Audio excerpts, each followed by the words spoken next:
Selamat sore kepada para mahasiswa. Hari ini Sabtu tanggal 10 Oktober tahun 2020. Pada malam hari ini kita akan melanjutkan mata kuliah manajemen strategik,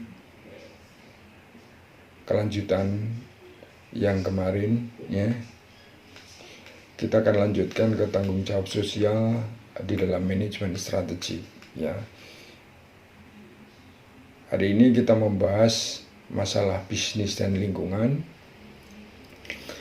isu tanggung jawab sosial dan etika, ya, etika mengenai nilai dan tanggung jawab bisnis. Ya, kita bisa melihat ya antara bisnis dan lingkungan. Bisnis dan lingkungan itu tidak bisa dipisahkan ya. Mereka saling membutuhkan. Mereka istilahnya saling memberikan atau take and give ya. Karena hubungan antara bisnis dan lingkungan itu adalah hubungan interaktif. Ya, hubungan interaktif di mana suatu organisasi hidup dalam sosial dan etika ya. Kenapa bisnis itu hidup di dalam lingkungan? Ya, kenapa bisnis itu hidup di dalam lingkungan? Ya, karena mereka membutuhkan produk. Mereka membutuhkan produk atau jasa ya. Dan mereka juga hidup terus secara relatif ya. Tidak terjadi pemeriksaan sepanjang mereka itu bertanggung jawab. Ya, jadi selama perusahaan itu mempunyai tanggung jawab sosial, maka mereka dinyatakan berperan di dalam masyarakat yang luas. Ya, di situ. Apakah ada dampak bahwa bisnis dan lingkungan itu apabila saling bertolak belakang? Ya jelas ya. Perusahaan tidak akan hidup ya, meskipun katakanlah ada kebutuhan-kebutuhan yang diperlukan oleh masyarakat atau konsumen. Tetapi kalau di dalam bisnis itu bisa merugikan masyarakat sendiri, maka masyarakat atau konsumen pasti akan enggan ya untuk bertransaksi dengan mereka ya. Kita beralih ya, kita akan melihat konsep-konsep ya ekonomi. Kita ambil contoh konsep ekonomi merkantilisme ya, yaitu seluruh aktivitas bisnis itu dianggap sebagai alat pemerintah, sebagai kepanjangan tangan dari pemerintah. Jadi di sini adalah pemerintah lebih banyak bercampur tangan ya, mencampuri urusan-urusan bisnis ya. Sedangkan konsep teori kapitalisme ya, di mana ekonomi bebas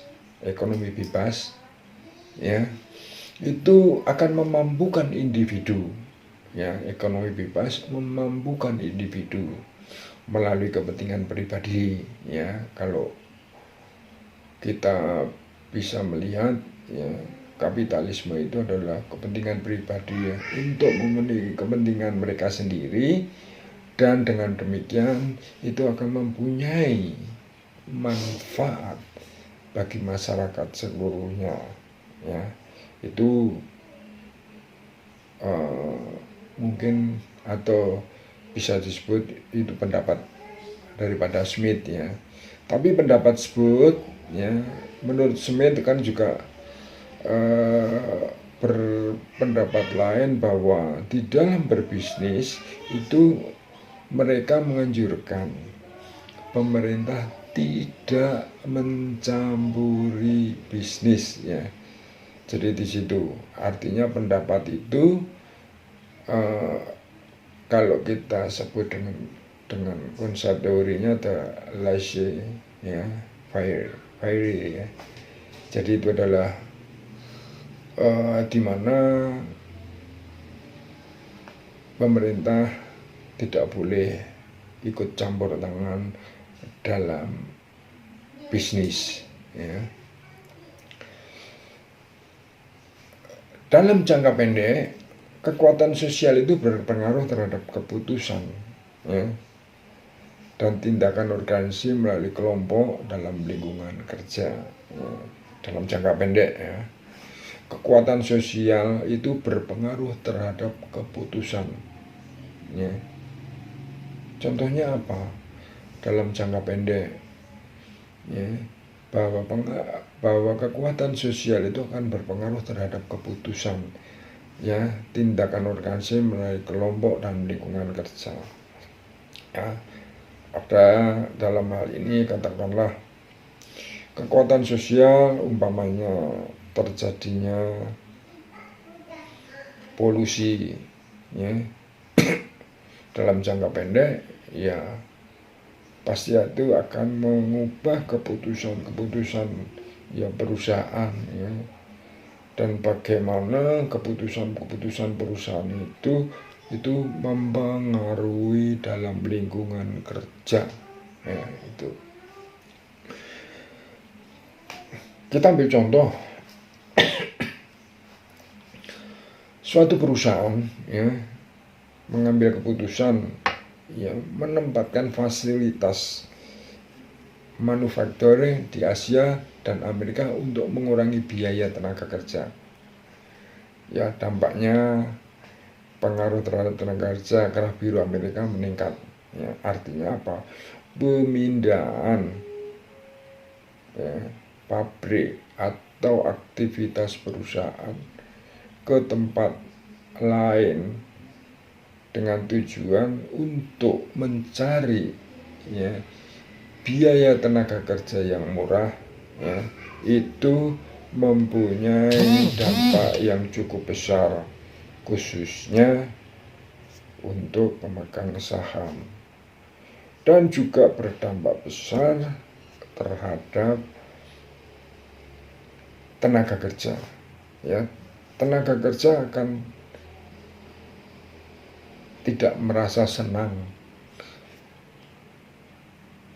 dan mereka akan memberontak ya, atau mungkin mengadakan demo ya.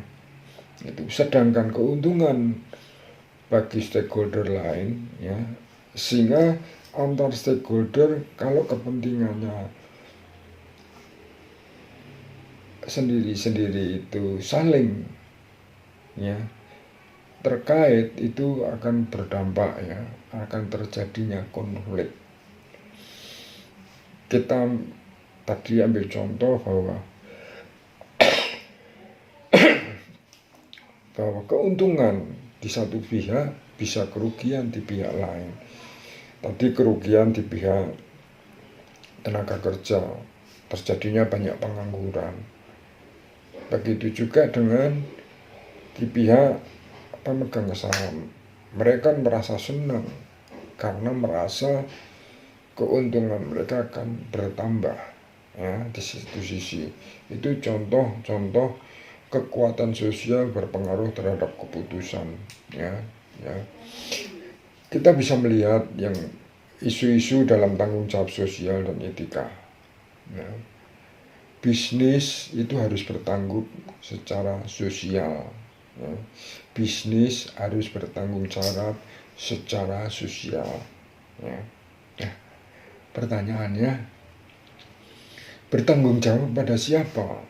Kita tadi sudah melihat ya bahwa lingkungan kerja itu meliputi sejumlah besar kelompok ya. Tadi yang bisa disebut ya, kelompok tersebut bisa disebut stakeholder. Apakah harus bertanggung terhadap karyawan, pemegang saham, pemasok, dan lain-lain? Apakah seharusnya perusahaan itu hanya bertanggung terhadap kelompok tersebut? Artinya hanya satu sisi ya. Artinya kelompoknya katakanlah pemegang saham, atau kelompoknya sebagai karyawan, atau masyarakat. Nah, itu juga sebagai stakeholder. Jadi terjadi benturan antara stakeholder, karyawan, serikat pekerja, dan lain-lain. Itu contoh adanya tadi pemindahan manufaktur untuk memuaskan satu kelompok. Ya, tadi ya sudah dijelaskan.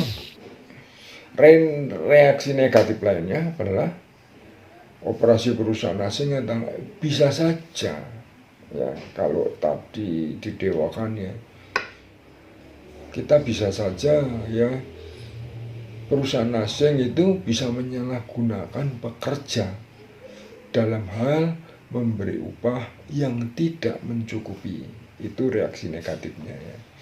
Kalau katakanlah tadi kepentingan daripada pemegang saham ya hanya untuk segelintir kelompok, itu akan berdampak ya. Kita bisa nggak mengubah prioritas stakeholder? Ya itu akan menjadi konflik ya. Mengubah prioritas stakeholder ya, mungkin konflik dengan kepentingan kelompok lain ya. Seperti katakanlah proses daur ulang ya, itu juga mungkin akan merugikan ya, katakanlah pemegang saham ya. Atau antara satu perusahaan terhadap masyarakat. Kita ambil contoh kelapa sawit ya, ditolak di Eropa, atau mungkin juga itu adalah karena kepentingan politis ya. Siapa tahu di dalam ini kelapa sawit bisa diolah dengan B10, B20, B100, itu justru menguntungkan bagi suatu negara atau suatu perusahaan ya. Isu-isu ya katakanlah yang kontroversial ya, isu AMA katakanlah, memberikan kelompok tertentu ya, ini akan diprotes ya, atau tindakan etis dan ilegal ya, adanya suap, adanya penipuan ya, menghindari pajak ya, contohnya saja banyak ya, penghindaran pajak akhirnya lari ke luar negeri. Kita ambil contoh ya, orang yang punya modal di atau punya uang di bank-bank itu, yang katakanlah itu uang kotor ya, itu cuci terus didepositkan atau ditabungkan di bank di Swiss. Nah sekarang akan terbongkar semua. Hal itu akan terjadi karena sekarang sudah adanya zaman keterbukaan ya. Tidak seperti dulu bank Swiss tidak bisa dibuka oleh siapapun ya, meskipun itu adalah uang haram ya. Tuh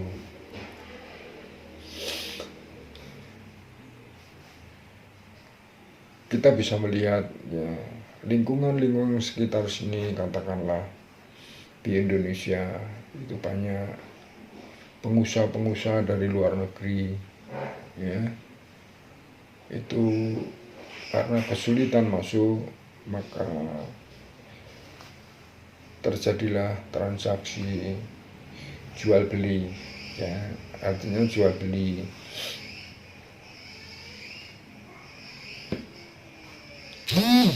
jabatan katakanlah ya, atau jual beli, atau istilahnya adanya suap ya.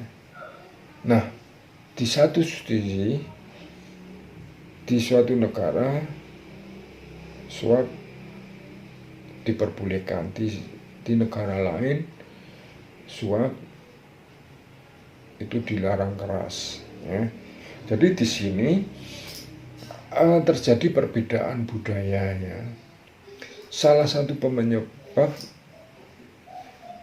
perilaku etika bisnis di sini tidak ada standar yang berlaku bagi keseluruhan ya mengenai perilaku para pelaku bisnis. Misalnya ya tadi sudah diberikan contoh penggunaan hadiah atau suap untuk para pelanggan potensial, adanya negara yang menganggap tidak sah negara lain memperbolehkan. Nah, itu adalah karena tidak adanya standar ya bagi perilaku dunia mengenai perilaku bisnis ya. Perbedaan personal itu juga akan menjadi dipermasalahkan ya. Sebelum kita membicarakan mengenai perbedaan personal, maka kita akan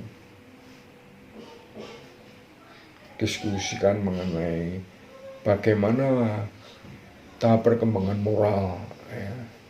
Karena hubungannya dengan moral perilaku bisnis itu sangat erat ya. Perbedaan personalnya di sini tahap-tahap perkembangan moral katakanlah. Perilaku etis dipengaruhi ya, oleh tahap perkembangan moral dan ciri-ciri kepribadian lainnya ya. Sama seperti hierarki kebutuhan Maslow ya. Perkembangan moral terbentuk dari keinginan pribadi ya. Perkembangan moral itu terbentuk dari keinginan pribadi untuk memperhatikan nilai-nilai universal ya. Jadi di sini bahwa hierarki kebutuhan Maslow itu berdampak juga terhadap perkembangan moral ya. Perkembangan moral seseorang itu berjalan melalui 3 tahap ya.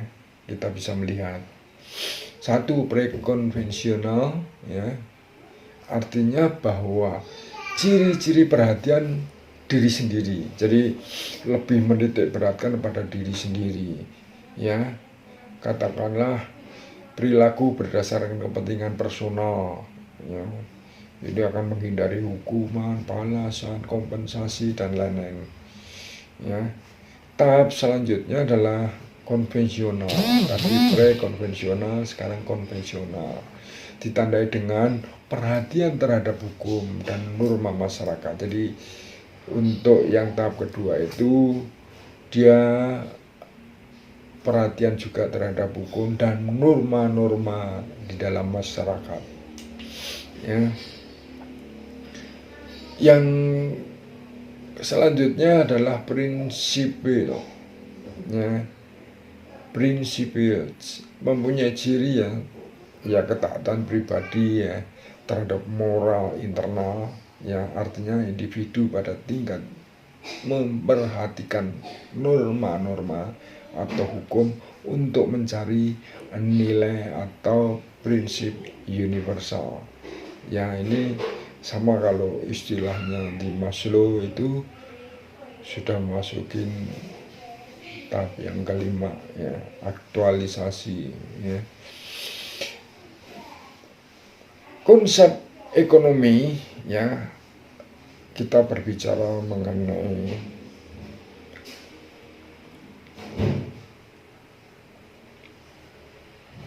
siapa yang harus bertanggung jawab sosial, apakah bisnis ya. Bahwa ekonomi atau konsep ekonomi yang didukung oleh Milton ya, itu menolak tanggung jawab sosial perusahaan ya. Karena apa? Menurut Milton, jika perilaku bisnis bertanggung jawab dengan memotong harga produk ya, jadi jika pelaku bisnis ya bertanggung jawab dengan memotong harga produk untuk mencegah inflasi, atau menyediakan biaya untuk mencegah polusi, atau merengkut ya, merekrut pengangguran ya. Dalam ini pendapat daripada Milton itu akan menghabiskan uang pemegang saham untuk kepentingan umum ya, jadi mengurangi keuntungan bagi pemegang saham.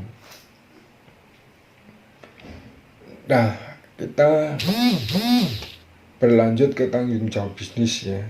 Dari sudut pandang strategis, suatu perusahaan bisnis perlu mempertimbangkan tanggung jawab sosial bagi masyarakat menjadi bagiannya ya. Jadi ini berbeda menurut Carroll ya. Manajer organisasi memiliki 4 tanggung jawab ya. Ekonomi,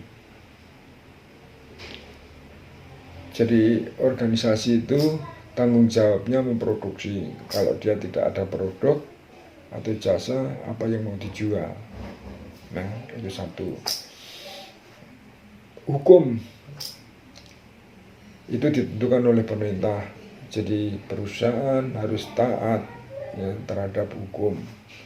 Kalau tidak taat ya dia tidak akan bisa lama ya untuk berdiri di suatu negara ya. Etika yaitu mengikuti keyakinan umum bagaimana orang bertindak ya. Jadi 4 tanggung jawab tadi: ekonomi, hukum, etika. Nah, ini kebebasan, sukarela ya. Jadi 4 tanggung jawab itu dipikul oleh suatu organisasi. Tanggung jawab hukum dan ekonomi bukan tanggung jawab sosial, melainkan sesuatu yang harus dilakukan agar perusahaan tetap bertahan. Yang tadi sudah saya jelaskan bahwa tanggung hukum dan ekonomi bukan tanggung jawab sosial ya, melainkan sesuatu yang harus dilakukan agar perusahaan tetap bertahan dalam bisnis ya. Hierarki kepentingan ya, kita melihat bisnis pertama ya. Jadi kita bisa melaksanakan tanggung jawab sosial apabila ini satu, bisnis pertama harus mendapatkan keuntungan. Bagaimana kalau nggak dapat keuntungan ya? Jadi bisnis pertama harus dapat keuntungan untuk memuaskan tanggung jawab ekonominya ya. Jadi kalau tanggung jawab ekonominya nggak beres, semuanya nggak akan jalan ya. Agar bisa bertahan ya, perusahaan harus menaati hukum ya. Setelah tanggung jawab dasar terpenuhi ya, jadi tanggung jawab dasar adalah tadi ya, mendapatkan keuntungan ya, atau memuaskan tanggung jawab ekonomi. Setelah tanggung jawab terpenuhi, perusahaan harus berusaha memenuhi tanggung jawab sosialnya ya. Kemudian perusahaan akan memenuhi tanggung jawab etika melalui hal-hal ya, yang bernilai tetapi tidak ada di dalam hukum ya. Di situ. Jadi hierarki tingkat kepentingan pertama adalah tanggung jawab ekonomi. Kalau perusahaan tidak ada untungnya, bagaimana dia harus memenuhi tanggung jawab sosial, atau juga dia akan mempunyai tanggung jawab etika ya. Kita bisa melihat itu. Alasan apa ya untuk menjadi bertanggung jawab secara sosial? Ya, moralitas, pemurnian kepentingan dan teori investasi, ya, atau mempertahankan otonomi, itu adalah alasan menjadi tanggung jawab sosial. Jadi kalau kita di sini akan berbicara mengenai moralitas,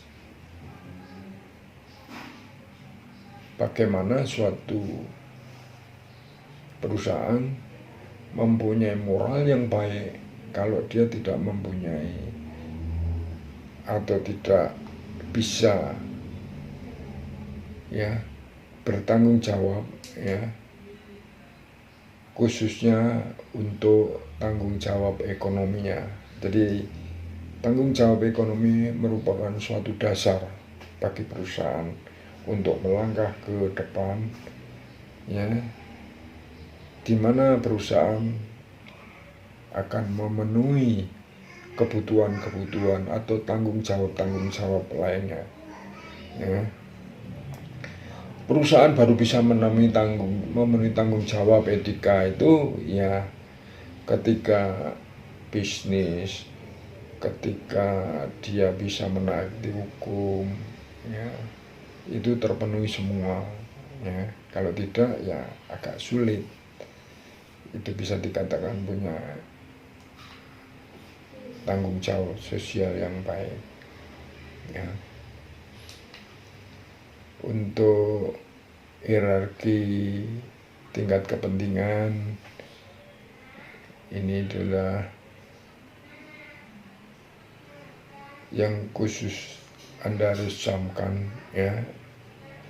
Jadi ini merupakan rentetannya hierarki yang menurut teori ini akan bisa berjalan dengan baik suatu organisasi bisnis, ya. Jadi paling tidak Anda harus lebih tahu lagi, ya, apabila tanggung jawab ekonomi tidak terpenuhi, pasti perusahaan akan melakukan hal-hal yang di luar itu. Meskipun katakanlah mempunyai tanggung jawab ekonomi, belum tentu, ya, suatu perusahaan itu akan taat hukum, akan tanggung jawab etika, ataupun juga tanggung jawab sosial. Kadang-kadang bisa saja perusahaan memanipulasi atau bahwa tanggung jawab sosial itu hanya dijadikan kedok, ya, supaya masyarakat bisa lebih mencintai atau masyarakat bisa mempunyai komitmen yang baik tentang perusahaan. Padahal di dalam aktivitas bisa saja perusahaan itu membuat, ya, suatu yang tidak baik bagi masyarakat atau lingkungan sekitarnya, ya. Saya pikir itu saja. Ya, selanjutnya kita akan membahas khusus untuk pengamatan lingkungan dan industri, ya. Dalam bab ini saya ingin membahas khususnya pertama adalah pengamatan lingkungan, ya. Kedua adalah analisis industri. Ketiga adalah intelijen industri. 4, peramalan. Dan yang terakhir adalah sintesis faktor-faktor strategis, ya, khususnya yang eksternal atau bisa disebut atau disingkat dengan EVAS, ya. Sejak awal minggu-minggu yang lalu kita sudah berbicara mengenai pengamatan lingkungan. Di dalam pengamatan lingkungan itu ada eksternal dan internal. Ya, pengamatan eksternal ya yang akan kita bicarakan ini adalah pemantauan atau pengamatan atau memantau, mengevaluasi ya, menyebar informasi dari lingkungan eksternal kepada orang-orang kunci di dalam perusahaan ya.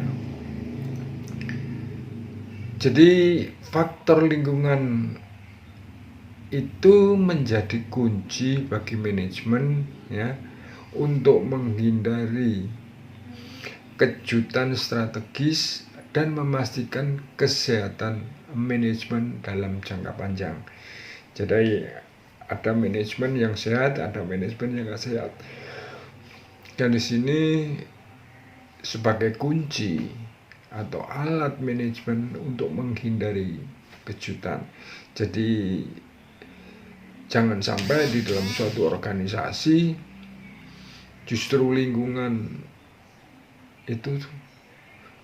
eksternal itu justru diabaikan ya, karena merasa dia super di dalam bisnisnya. Itu salah besar ya.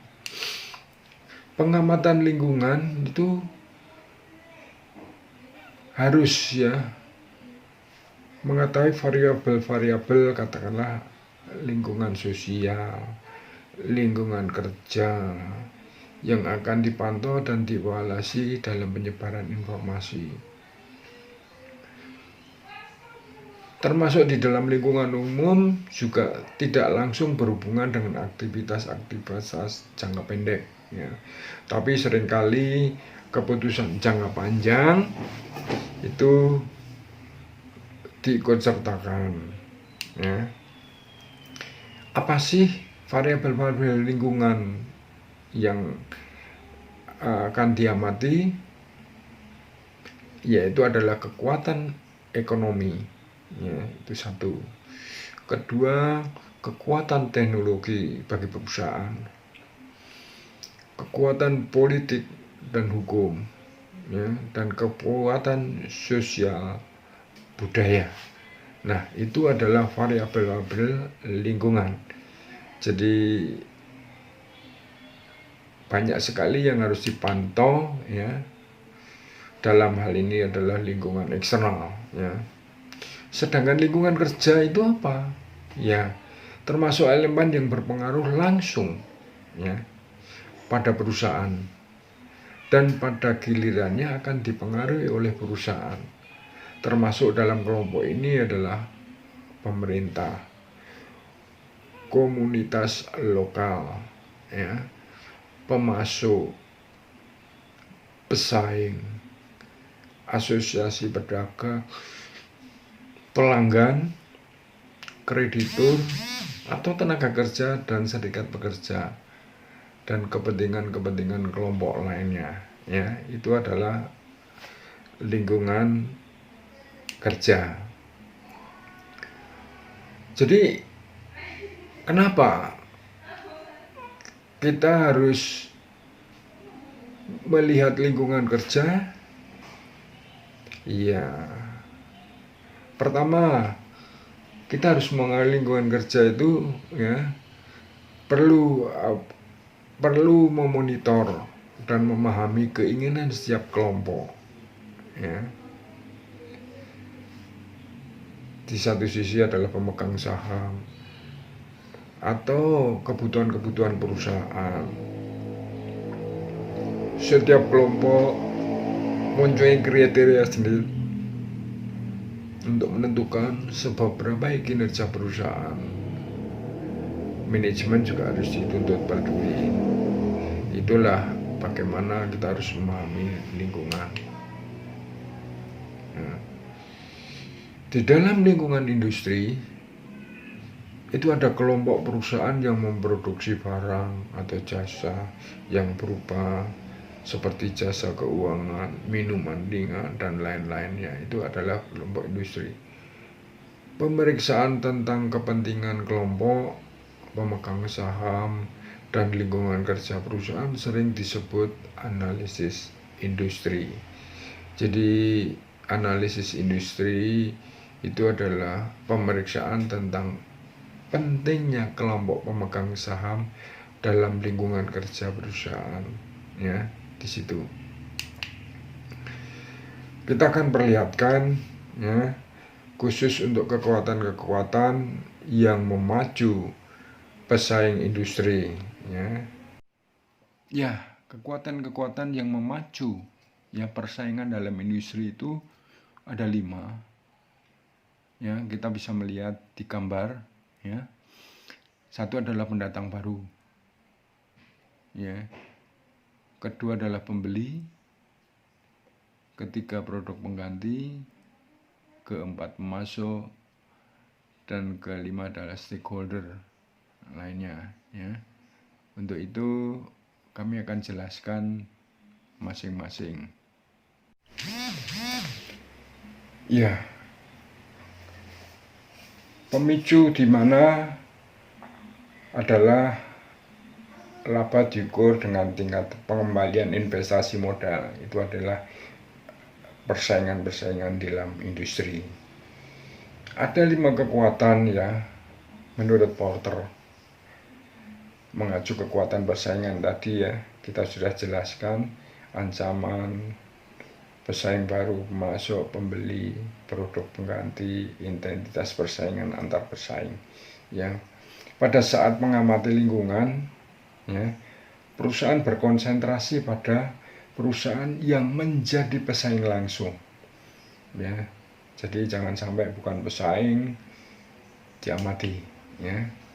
Model 5 kekuatan, ya, mengaku bahwa masuk dapat menjadi pesaing perusahaan melalui integrasi ke belakang. Jadi perusahaan katakanlah mebel, nah dia juga menanam pohonnya dan membuat pengrajin di situ sekalian, sehingga yang namanya pemasok, katakanlah yang dulu dia sering memasok jenis kayu, karena sekarang atau kedepannya itu menjadi dia integrasi ke belakang, ya, sehingga pemasok itu menjadi pesaing, ya. Dalam jangka pendek, kekuatan yang besar yang akan menjadi penghalang akses perusahaan, ya, itu dalam jangka pendek. Sedangkan jangka panjang mungkin akan mengubah intensitas yang tinggi untuk keunggulan perusahaan. Ya, kita akan membahas masalah pendatang baru, ya. Apa sih daya tariknya pendatang baru? Daya tarik segmennya berbeda-beda menurut tinggi penghalang untuk masuk dan keluar. Yang menarik apabila hambatan masuk tinggi dan penghalang untuk keluar rendah. Apa artinya? Hambatan-hambatan penghalang untuk masuk dan keluar. Hambatan masuk artinya katakanlah dia mempunyai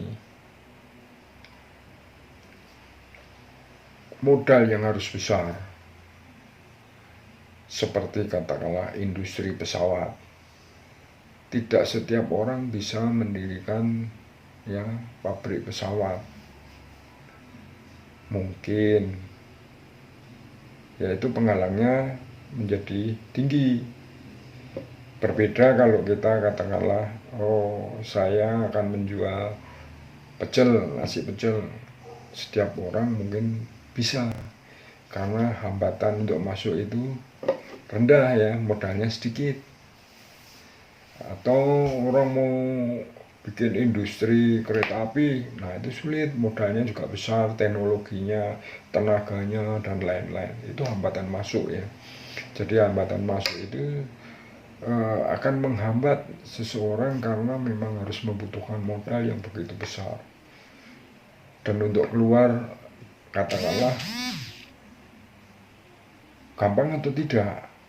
Nah, kalau orang yang sudah menanamkan modal begitu tinggi untuk masuk itu susah, ya untuk keluar juga mungkin bisa akan susah karena dia akan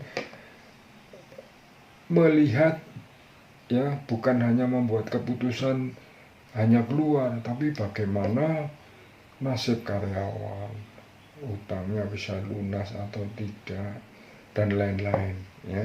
Jadi di satu sisi hambatan masuk dan keluar itu menjadi kendala ya, khususnya untuk pendatang baru ya.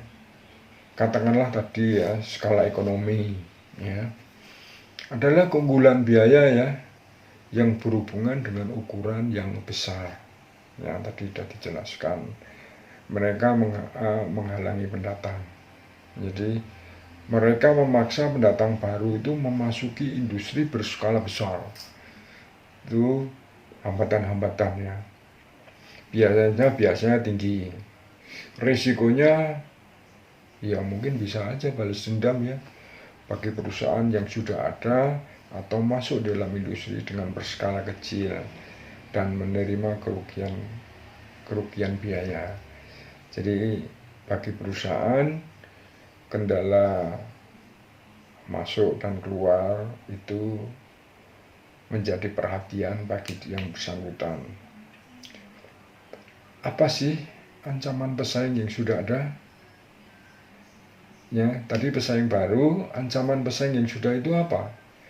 Suatu segmen tidak menarik ya jika ia memiliki pesaing yang banyak ya. Jadi pendatang baru mempunyai pesaing yang banyak gitu ya, mempunyai pesaing yang banyak, kuat dan agresif. Nah itu, dan tidak menarik karena segmen katakanlah stabil ya, penambahan kapasitas dalam jumlah besar. Jadi kalau suatu pendatang baru modalnya pas-pasan, dia ingin memproduksi, pasti harus memproduksi yang maksimal. Karena kalau minimal, maka dampaknya apa? Itu berpengaruh terhadap harga ya.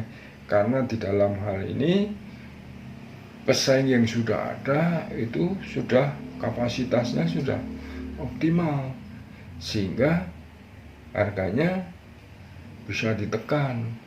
Tetapi kalau di dalam pesaing baru ya, bagaimana yang bersangkutan harus mengoptimalkan ya. Jadi kalau di bawah daripada pesaing yang sudah ada mungkin akan rugi ya. Jadi biaya tetap tinggi ya. Dampaknya sering terjadi perang harga ya. Jadi kalau yang namanya pesaing baru masuk itu akan terjadi perang harga, iklan, pengenalan produk baru, sehingga sangat mahal untuk bersaing. Menurut Porter ya, intensitas persaingan berhubungan dengan faktor-faktor antara lain ya, jumlah pesaing ya. Pesaing sangat beraneka ya, ukuran, kekuatan, ruang, dan lain-lain ya. Mungkin ya banyak ruang untuk mencoba strategi baru, kemudian dituri pesaing ya. Itu kekhawatirannya pendatang baru ya, bahwa strategi baru mungkin bisa ditiru pesaing yang sudah ada. Jumlah biaya tetap bagaimana? Jika biaya tetap perusahaan itu tinggi, ya biaya tetap perusahaan itu tinggi, sebaiknya memotong harga di bawah biaya total.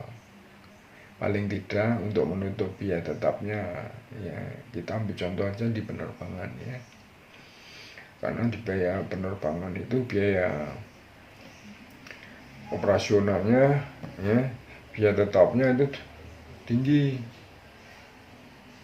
Ya, tuh kapasitas tadi sudah dijelaskan bahwa pendatang baru itu akan kapasitasnya adalah kapasitas maksimal ya untuk membuat pabrik baru. Kalau dia kapasitasnya di bawah daripada pesaing yang sudah ada, maka dia akan kesulitan ya. Jadi dengan adanya penghalang yang tinggi juga untuk penghalang untuk keluar ya.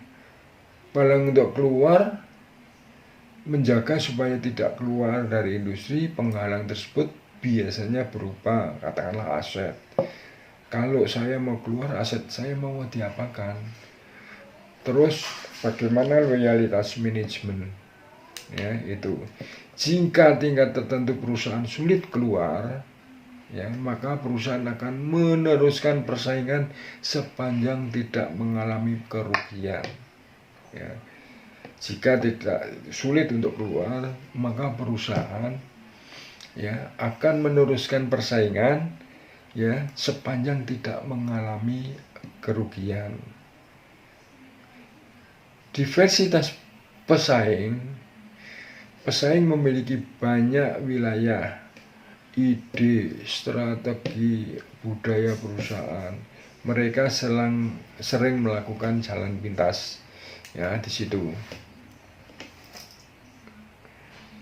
Ya, kita lanjutkan ya khusus untuk kekuatan posisi tawar. Jadi pembeli katakanlah ini, segmen tidak menarik jika pembeli memiliki kekuatan posisi tawar yang kuat. Ya, pembeli akan nawar ya. Pembeli memaksa untuk menurunkan harga sehingga mengurangi keuntungan. Jadi kelompok pembeli kuat itu jika terpenuhi, ya katakanlah pembeli membeli sebagian besar produk atau jasa penjual, punya kemampuan potensi untuk mengintegrasikan ke belakang. Biaya ganti pemasok sangat rendah. Pemasok alternatif sangat dimungkinkan karena produknya standar. Ya, itu adalah segmen yang jika pembelinya kuat, ya.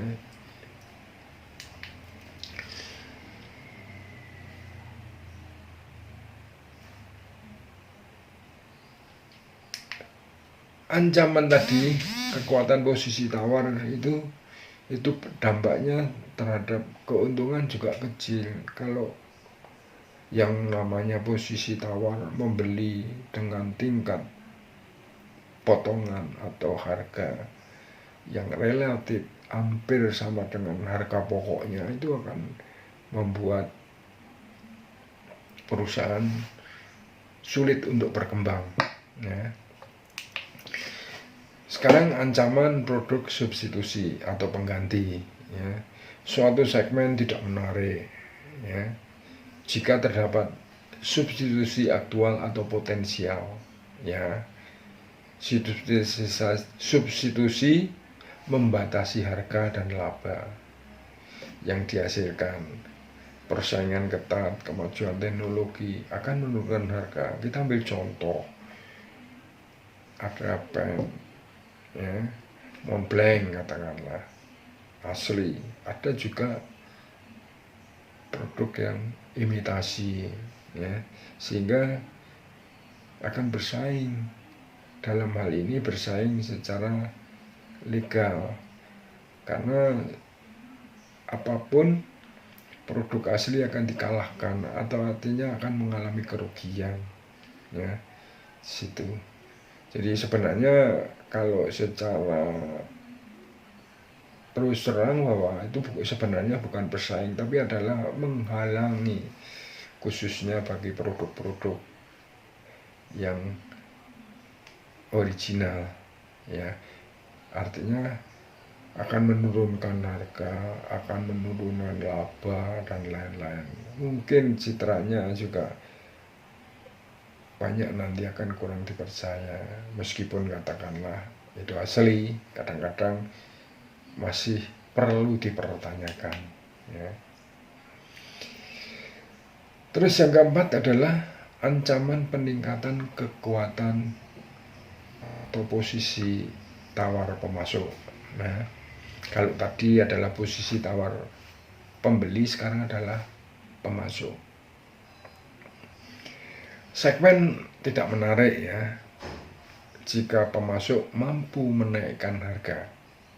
Ya, pemasok itu menaikkan harga, ya, atau mengurangi kualitas barang. Ya, jadi akan memberikan dampak, ya, khususnya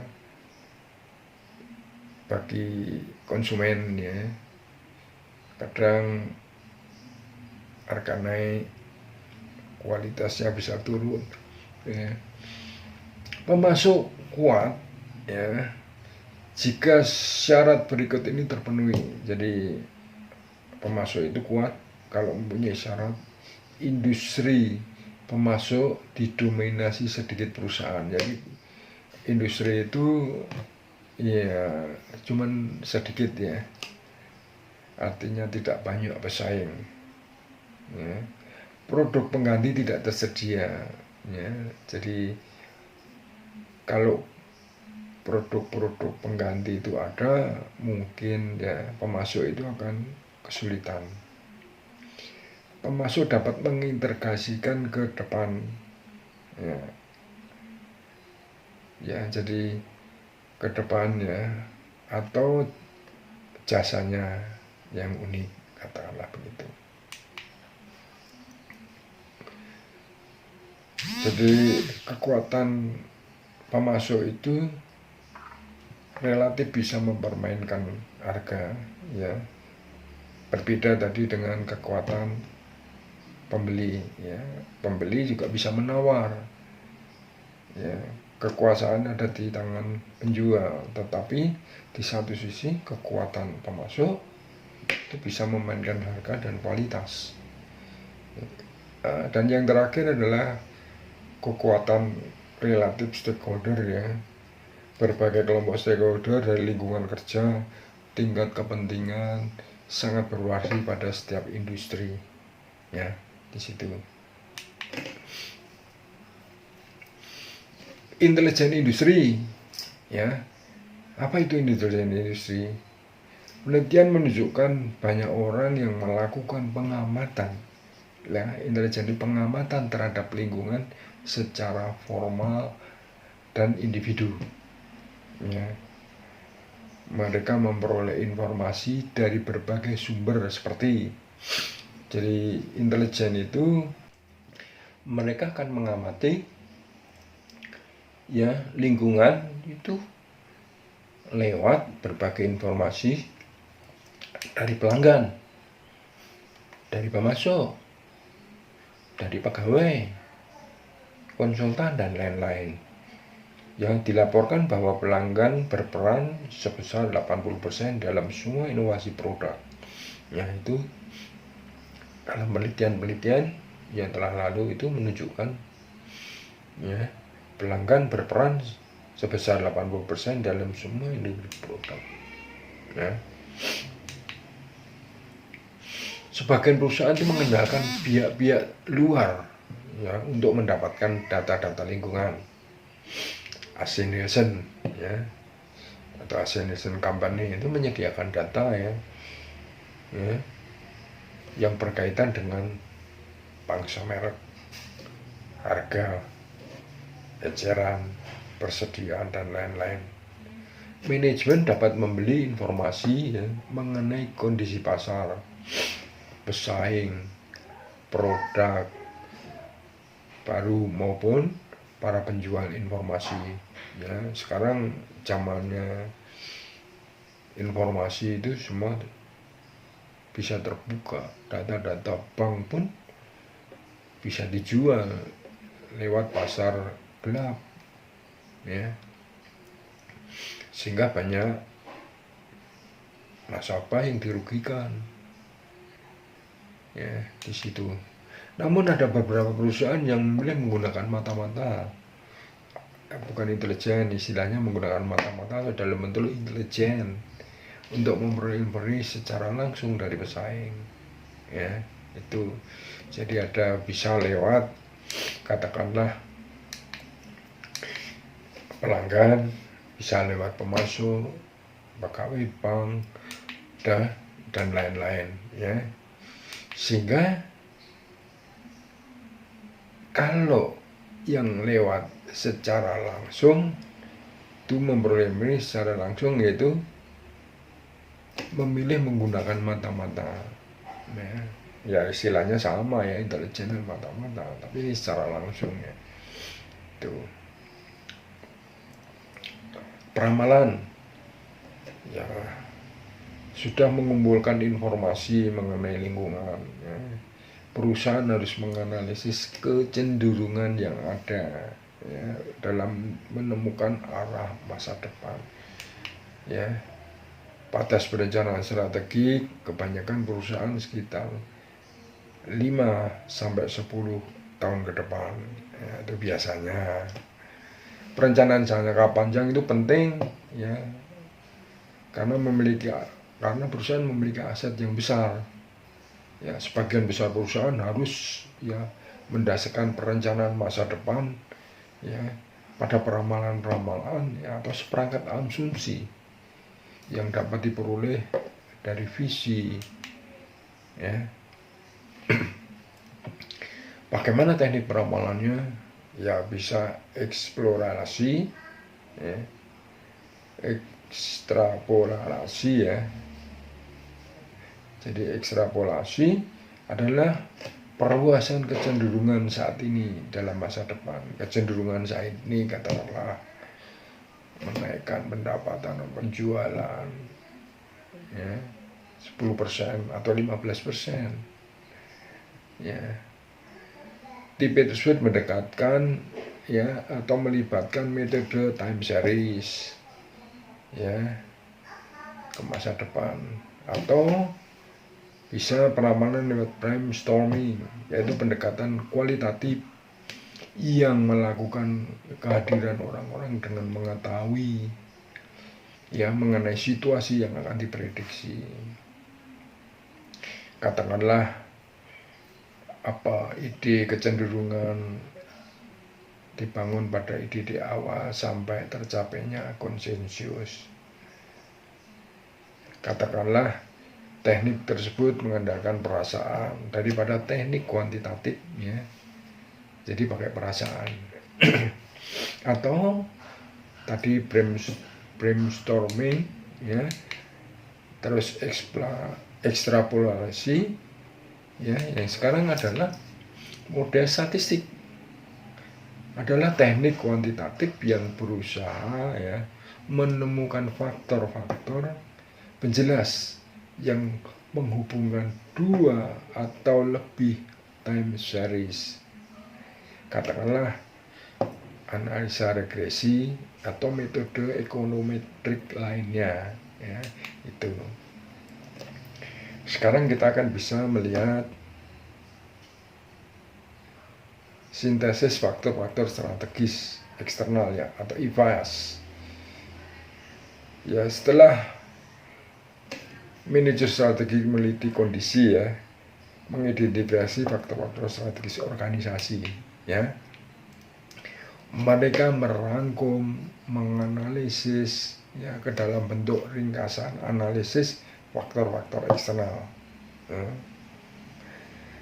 Tabel tersebut membantu para manajer mengorganisasi faktor strategis. Apa sih faktor strategis ini? Eksternal dalam kategori yang diterima secara umum, katakanlah peluang dan ancaman, itu faktor eksternal ya, yang kemarin sudah dijelaskan ya, faktor internal dan eksternal. Eksternal adalah peluang dan ancaman, sedangkan faktor internal adalah kekuatan dan kelemahan. Ya, berikut ini akan memerlukan tabel ya, khususnya untuk mengukur seberapa baik manajemen merespon faktor tertentu dalam hal tingkat bobot ya, bagi perusahaan ya. Kita kan bisa melihat penggunaan tabel IFAS ya. Nanti kita akan mencoba latihan ya,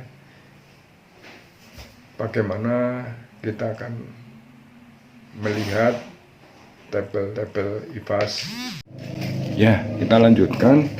Di sini adalah penggunaan bentuk IFAS meliputi beberapa langkah. Ya, pertama, identifikasi dituliskan di dalam kolom 1 ya, antara 1 sampai kolom 1 antara 5 sampai 10 peluang dan ancaman ya, peluang dan ancaman. Jadi peluang dan ancaman itu ada di pojok ya, kolom 1. Sebagai titik awal dapat digunakan ya tabel yang sudah Anda shooting, yang sudah di shooting ini ya. Kedua, tentukan bobot. Bobot itu ada di kolom 2 untuk setiap faktor mulai dari 1,0 atau 1 ya, itu paling penting ya, sampai 0,0 jadi tidak penting. Jadi kolom 1 bobot itu ya paling penting adalah 1, tapi itu ditotalkan ya, bobot ditotalkan menjadi 1. Jadi peluang dan lain-lain itu bisa 0,20, 0,10, 0,05 dan lain-lain ya. Total bobot itu adalah 1 ya. Tetapi nilai-nilainya ya bisa 0,20 atau 0,10 ya. Kolom 2 tadi sudah disebutkan ya, untuk setiap faktor mulai dari paling penting ya sampai tidak penting ya. Semakin besar bobotnya ya, semakin prioritas faktor tersebut bagi manajemen ya, prioritas. Jadi semakin besar bobotnya, semakin prioritas faktor tersebut bagi manajemen ya. Ketiga, tentukan rating atau peringkat. Kolom 3 untuk setiap faktor ya, dari 5 itu adalah hebat sampai dengan 1 jelek. Nah, berdasarkan respon manajemen saat ini, faktor-faktor tersebut, setiap rating adalah penilaian mengenai seberapa baik seorang analisis mempercayai bahwa manajemen perusahaan mengatasi setiap faktor eksternal. Jadi di dalam IFAS itu jelas terlihat bahwa peluang ya, integrasi ekonomi atau komunitas orang Eropa ya, integritas ekonomi komunitas orang Eropa katakanlah bobotnya adalah 0,20 ya. Dari peringkatnya itu adalah 4. Artinya kalau di situ peluang itu positif, kalau ancaman adalah negatif. Nilainya kebalikan ya. Jadi ancaman utama menjadi kalau peluang bagi perusahaan menjadi prioritas utama adalah nilainya 5. Sedangkan prioritas terakhir atau prioritas yang tidak mempunyai prioritas ya bisa 0 bisa 1 ya. Jadi tidak berprioritas ya situ. Sedangkan ancaman kebalikan. Kalau ancaman itu prioritas utama, maka nilainya menjadi berbeda. Ya kalau tadi nilainya utama adalah 5, kalau ancaman jadi 1 ya. Jadi kebalikan ya antara peluang dan ancaman. Di situ terus demografi yang didukung oleh peralatan berkualitas.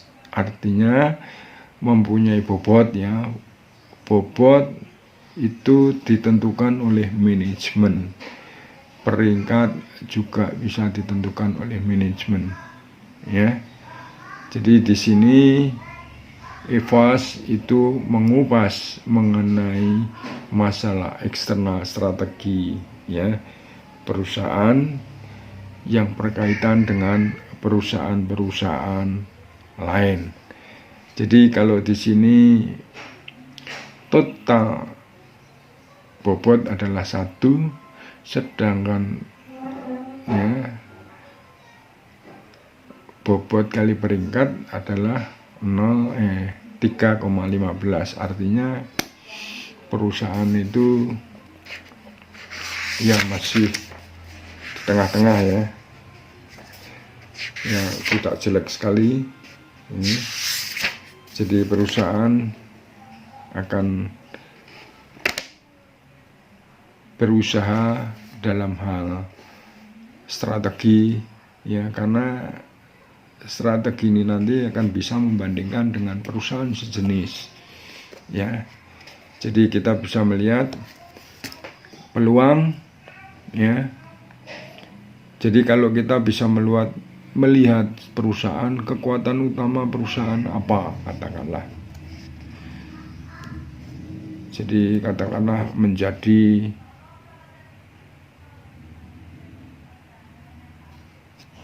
market leader. Nah itu peringkatnya juga katakanlah bisa peringkat 1 ya. Kalau di dalam peringkat bisa peringkat 1 ya, tapi nilainya bukan 1 karena dia menjadi daya tarik yang bagus, maka dia akan tulis dengan angka 5 karena mempunyai ya keterkaitan dengan perusahaan yang sangat relevan ya. Jadi nilainya bisa 5 ya. Ya berbeda dengan ancaman ya. Ancaman katakanlah menjadi produk kemajuan produk baru ya, itu bagi perusahaan ya dinilai kecil, artinya karena itu merupakan minus ya, minusnya kecil. Jadi kalau kita melihat data EVAS itu adalah data-data dari eksternal perusahaan ya.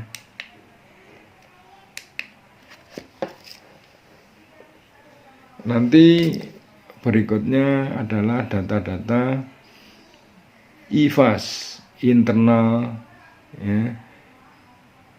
strategic factor summary. Ya, jadi ada IFAS, ada EFAS.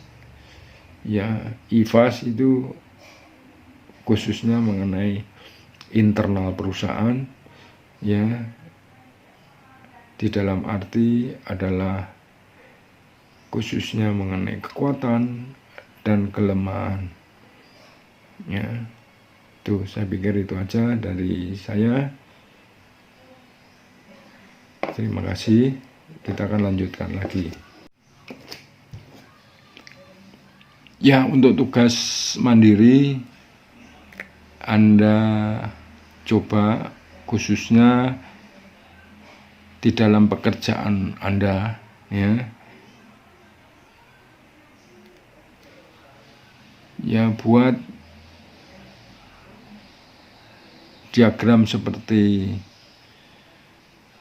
gambar ini, ya, khususnya mengenai faktor-faktor eksternal, ya, peluang dan ancaman, ya, bagi perusahaan Anda, ya, atau bagi tempat Anda bekerja. Jadi itu adalah tugas mandiri, ya, yang harus Anda kerjakan.